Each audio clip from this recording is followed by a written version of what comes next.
Hi, I'm Babita Santosh, faculty of economy. ఈ రోజు మీ ముందుకు ఒక కరెంట్ ఎకానమీ ఇష్యూ తోటి రావడం జరిగింది.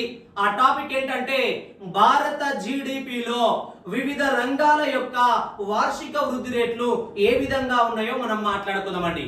భారత జీడిపిలో ప్రాథమిక రంగం యొక్క వార్షిక వృద్ధి రేటు, అదేవిధంగా ద్వితీయ రంగం లేదా పారిశ్రామిక రంగం యొక్క వృద్ధి రేటు, తృతీయ రంగం లేదా సేవా రంగం యొక్క వృద్ధి రేట్లు, వార్షిక వృద్ధి రేట్లు ఏ విధంగా ఉన్నాయో చూద్దాం. మరి ఈ వృద్ధి రేట్లు ఏ ఆర్థిక సంవత్సరానికి సంబంధించి అంటే 2024-25 ఆర్థిక సంవత్సరానికి సంబంధించి ఏ అంచనాల ప్రకారం అంటే 2024-25 ముందస్తు అంచనాలు, అడ్వాన్స్డ్ ఎస్టిమేషన్ ప్రకారం మరి ఏ ధరల్లో, ప్రస్తుత ధరల్లోనా స్థిర ధరల్లో అంటే ప్రస్తుత ధరల ప్రకారం, అంటే ప్రస్తుత ధరల్లో 2024-25 అడ్వాన్స్డ్ ఎస్టిమేషన్ ప్రకారం ప్రాథమిక రంగం యొక్క వార్షిక వృద్ధి రేటు 10.1% అయితే, అదేవిధంగా ద్వితీయ రంగం లేదా పారిశ్రామిక రంగం యొక్క వృద్ధి రేటు ఇక్కడ 6.6% అండి.